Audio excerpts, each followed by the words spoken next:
yang sangat berterima kasih kepada orang tuanya. Dia sadar bahwa segala kemampuan, segala perbuatan hidupnya sangat ditentukan oleh orang tuanya. Dia dikatakan oleh banyak orang mirip sama orang tuanya, serupa, bukan hanya wajahnya, tapi terutama perbuatan-perbuatannya. Dia sendiri mengatakan, saya raised by my parents. Saya dibentuk oleh orang tua saya. Orang yang sangat sosial. Begitu dia melihat orang-orang susah, orang yang susah, dia pasti berhenti mau membantu. Akan ditanya kepada dia, kenapa begitu sosial, begitu membuang waktu memperhatikan orang-orang lain. Dia mengatakan pengalaman. Saya sendiri pernah sakit. Saya sendiri pernah takut dari. Tapi siapa yang selalu hadir dalam penderitaan saya? Papi mami saya. Papi mami berdiri di samping tempat tidur saya, mendoakan saya, memberi semangat kepada saya, sehingga saya akhirnya sembuh lagi. Hidup saya betul-betul hadiah ciptaan dari papi mami saya. Sekarang papi mami saya sudah pulang ke pangkuan lagi. Tapi saya merasa bahwa saya tidak merasa ideal. Jiwa semangat dari papi mami masih saya rasakan dalam perbuatan-perbuatan saya. Kapan lusuh, selalu ada suatu dorongan. Begitu saya ingat akan papi mami saya ingat akan perbuatan mereka, pesan mereka, membekas mereka kepada saya. Saya betul-betul ciptaan buatan papi mami saya. Saya bangga, saya berterima kasih. Boleh dikatakan bahwa sepanjang hidupnya, sepanjang sejarah, manusia sebenarnya sedang mencari, sedang mencoba menemukan di mana kiranya Allah. Semua orang ngomong tentang Allah, tapi di mana kiranya dia? Bentuknya kayak apa? Perbuatannya kayak apa? Manusia pengen ingat, melaksanakan perintah dari Bapa. Dan manusia juga akhirnya mengatakan, saya ini made by God. Saya ini diciptakan oleh Allah. Dan bagaimana Allah itu menciptakan saya? Indah, bagus, mirip, serupa, gambaran dengan Allah. Bukan soalnya hidungnya atau mata atau wajah, tapi batin. Manusia dia dicarakan supaya dia mirip mengungkapkan kasih Allah kepada manusia. Macam-macam cerita-cerita ada di dalam kitab suci. Bagaimana kiranya manusia mengalami pertolongan dari Allah. Tapi juga ada cerita lain, bagaimana kiranya manusia seringkali nakal. Bagaimana dia seringkali lupa sama Allah, malah melawan Allah. Dan Allah itu papi kita. Jadi, apa? Dia selalu menegur, menasihati kita. Kita ingat bagaimana orang-orang Yahudi berada di Mesir, ikut budak, susah. Siapa yang membantu mereka? Siapa yang tega mereka menderita? Allah sendiri membebaskan mereka. Saking mencintai, saking memiliki kepada manusia yang dia ciptakan, yang dia rencanakan. Lebih sangat. Begitu bebas dari perbuatan di Mesir, jalan-jalan pada pun, lupa sama Allah. Maka Allah itu baik hati. Lagi-lagi mengirim orang kepada ingat sama Allah kalau menjadi bahagia, kalau pengen jalan lurus ke kanan Allah yang dijadikan ingat sama kebaikan Tuhan. Dia menyertai kamu. Terima kasih. Bertobat.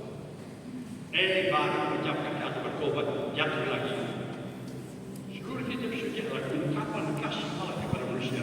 Sekaligus jawaban manusia mengecewakan Allah. Allah itu tak kunjung berfikir bagaimana kiranya saya bisa membahagiakan manusia. Memang di bahagia ada jari yang benar berbuah berhasil. Ada nabi-nabi, ada nubuat-nubuat macam-macam. Tapi akhirnya manusia ambil wae menolak Allah. Dan Allah itu mencari, ada tak manusia kiranya yang mau menjadi anak saya hormati, akan saya panggil, akan saya dukung supaya dia betul-betul merupakan ungkapan kasih Allah kepada manusia. Dan Allah itu menentukan Yesus dari Nazaret. Orang yang hanya mencari Allah saja, yang sedih mengatakan, makanan saya adalah melaksanakan kepada Allah. Minuman saya adalah berbuat seperti Allah. Dia mau mengorbankan seluruh hidupnya, ungkapan dari kasih kesetiaan Allah bagi kita manusia, agar kita semua menjadi bahagia. Lagi-lagi, salibkan lagi ya, tak perlu ditolak, disalibkan, dibuang. Gambaran Allah yang sempurna, saudara kita yang mulia, yang mendampingi kita, ditolak oleh manusia. Akhirnya Allah itu tak langsung membuang kita. Kembali bersama dengan putranya Yesus, saudara kita. Allah itu ingin bagaimana saya bisa membantu manusia supaya manusia selamat, bahagia, happy. Dan mereka mengutus Roh Kudus. Roh Kudus yang ditahan dalam hati manusia, inspirator kita. Perbuatan-perbuatan saya ditentukan oleh nafsu, oleh nafas yang ada di diri saya. Mengapa saya berdoa demikian? Disuruh oleh Roh Kudus. Siapa yang mengatur hidup ini? Roh Allah yang mengatur hidup kita. Supaya apa? Supaya manusia menjadi bahagia. Supaya manusia apa? Supaya manusia menjadi mirip serupa, berbuat seperti Allah. Allah itu menciptakan kita manusia. Allah itu mau berrelasi dengan manusia. Allah itu mau menjalin relasi cinta dengan kita manusia. Allah itu pengen supaya kita dan menjadi bahagia, masuk surga, hidup bahagia bersama dia, satu keluarga. Itu kita sebut sebagai Allah Tritunggal yang Maha Esa, keluarga Allah. Allah yang dialami sebagai Sang Pencipta. Jadi atas kita, Bapa kita, menaungi kita. Yang terungkap dalam pribadi Yesus, saudara saya di samping saya, Immanuel, Allah beserta saya. Yang apa? Yang hanya berbuat seperti yang Bapa kehendaki, Bapa mencari terus. Bebas kalau manusia, kuasa roh jahat. Kendati tolak, Allah tetap menyerahkan nafas ilahi, Roh Kudusnya dalam hati kita. Supaya apa? Supaya dari dalam kita didorong melaksanakan kehendak Allah. Bukan sebagai suatu perbudakan, bukan sebagai suatu seksara, tapi sebagai suatu jalan satu-satunya untuk menjadi bahagia. Allah Tritunggal yang Maha Esa, bukan suatu rumusan. Mikir, ngapain mikir. Mati. Pengalaman. Saya alami juga manapun saya pergi, Allah bersama saya. Melalui sabdanya, melalui pribadi Yesus, melalui semangat Roh Kudus dan diri saya. Pakai gereja memberi nama yang baru kepada Allah. Allah Trinitas. Allah yang tampil di berbagai cara, terutama melalui Bapa, melalui Putra, melalui Roh Kudus. Ada satu hal yang tidak boleh kita lupakan.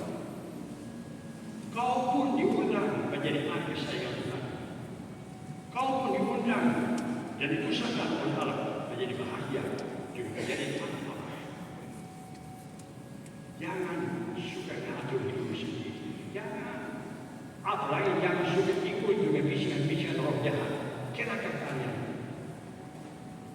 Allah itu berjuang mati-matian supaya kita menjadi bahagia. Jadi anak-anak kesayangan dari Tuhan ikut dalam keluarga ilahi. Sama-sama bahagia, sama-sama saling. Semoga saja kita menghormati Allah Tritunggal, Allah penuh kasih sayang dengan berbagai cara kepada kita sekalian. Dan kita menjawab